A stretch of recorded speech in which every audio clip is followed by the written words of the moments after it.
Você tem muita lembrança dessa época de morar na sala? Sim, eu tenho algumas lembranças, né? São lembranças vagas, porque a essa época eu tinha o quê? 7 anos, mais ou menos, né? Inicialmente a gente saiu do sítio, eu tinha 5 anos, quando fomos para São Paulo, 4 anos e pouco, 5 anos. E aí quando eu vim chegar em Petrolina em definitivo, eu tinha 7 anos, talvez, 7 anos e um pouquinho. Nisso, quando chegou em Petrolina, a condição de vida de vocês é uma melhorada? Como é que foi? Então, salário de professor não é muito bom, né? E minha mãe não tinha muitas outras oportunidades. Meu pai, ele não tinha uma formação. Meu pai estudou até a 4ª série do 1º grau. É uma pessoa escolada na vida, eu costumo dizer, né? Sim. Mas não é uma pessoa que tem escolaridade. E por isso tinha dificuldade de arrumar espaço de trabalho no mercado. E aí ele conseguiu uma vaga, mas ele trabalhou durante um bom tempo como balanceiro em uma empresa. Ele operava a balança de uma empresa.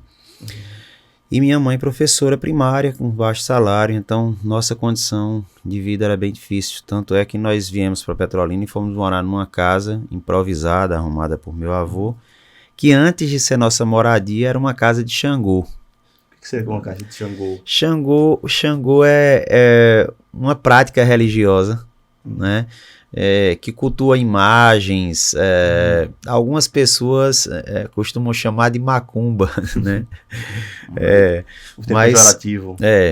Mas assim, são pinturas, a casa era cheia de pinturas, algumas pinturas realmente assustam um pouco, uma casa muito escura. E nessa casa nós chegamos em Petrolina, nós tínhamos um colchão que dormíamos eu, minha mãe e minhas 2 irmãs. Meu pai passava o maior tempo fora. Tínhamos uma geladeira, o fogão, e nós dormíamos na cozinha da casa, que era o único espaço que ficava reservado para a gente. E nessa casa, o banheiro da casa da gente ele não tinha vaso sanitário, era um buraco no chão. Era uma fossa. E a dificuldade era bem considerável, né? Tanto que a gente não podia trocar o telhado da casa, que já estava bem velho, bem sujo. Então a gente teve que tirar todas as telhas da casa, lavar e botar de volta. Daí dá para você sentir mais ou menos que não era o lugar mais abastado financeiramente, né?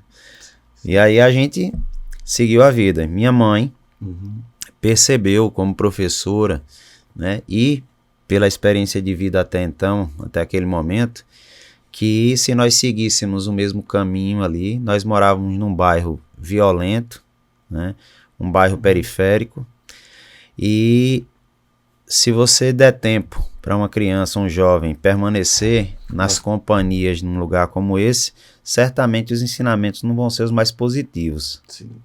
E aí ela incentivou a gente, buscou uma forma de nós sermos colocados em uma escola onde nós pudéssemos ter um nível de ensino melhor. Ela sempre motivando essa questão do estudo de vocês. Sim, sim.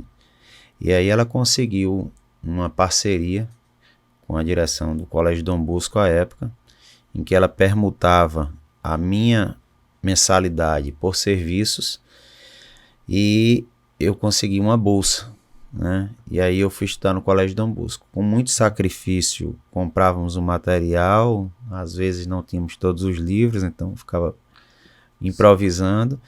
E assim eu comecei a estudar no Colégio Dom Bosco, o que mais tarde ela também fez em relação às minhas 2 irmãs. Conseguiu fazer isso e dar uma melhor condição nas condições dela de estudo para vocês. Exatamente. Foi aí que a gente conseguiu, nós 3, pelo menos até a 8ª série, eu a partir da 3ª série, minhas irmãs um pouco antes, 1ª, 2ª série, ingressarmos numa escola particular e a partir daí termos uma possibilidade melhor, né, de uma educação talvez mais aprimorada. E hoje a gente consegue ver que você realmente deu certo e você aproveitou essa oportunidade que você teve, né, cara?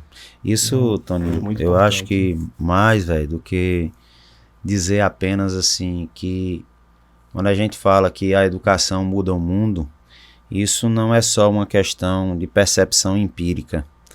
Isso é uma questão que se pode aferir até estatisticamente, né? No mundo, os países mais violentos são os países que têm menores índices de educação. Então são estatísticas inversamente proporcionais. E contra dados contradados num argumento. Exatamente. Né? Então a gente pode dizer, né, que isso acontece porque onde falta educação, sobra violência. Sim, sim. Né? Sobra o desespero de correr atrás de tudo de forma indiscriminada, e é onde o ser humano se aproxima do animal irracional. E acaba pegando caminhos mais fáceis, entre aspas, mas que levam a consequências desastrosas. Desastrosas. Né? Então, por isso, né, eu posso dizer também, e pela minha história de vida, que a educação ela muda realmente a vida das pessoas. Porque foi graças a isso que eu pude, de certa forma, não estar em lugares onde eu não deveria, que não seriam acolhedores para mim, que não construiriam algo positivo em mim. Da mesma forma, minhas irmãs, né? E que a gente se direcionou para um caminho de vida diferente, né? A gente percebia, e aí havia a consciência também, nós percebíamos e víamos a necessidade dos nossos pais, e nós nos dedicamos muito, né, para cobrir as dificuldades que nós tínhamos. Para você ter uma noção, havia uma época em que a gente estudava no Colégio Dom Bosco, na extensão do Colégio Dom Bosco, aqui em Petrolina, e meu pai ia levar a gente no período da tarde, né? E meu pai trabalhava a noite toda como vigilante, chegava em casa de manhã e para dormir, para trabalhar no dia seguinte. Mas aí ele acordava, porque minha mãe ia trabalhar, fazia o almoço pra gente, e aí 11 horas, 11 e pouquinho, ele ia levar a gente na escola. Muitas vezes o sol estava escaldante, e aí ele levava a mim e as minhas duas irmãs em uma bicicleta. Era uma bicicleta que você não vai conhecer, mas era uma marca chamada Monarch, e era uma bicicleta que tinha um bagageiro. Então minhas duas irmãs eram magrinhas, meu pai colocava uma bolsa de uma nas costas dele, a outra bolsa ia nas minhas costas, a minha bolsa na frente do meu corpo, eu ia no varão da bicicleta e elas duas espremidas no bagageiro. As duas bolsas faziam o pêndulo de você.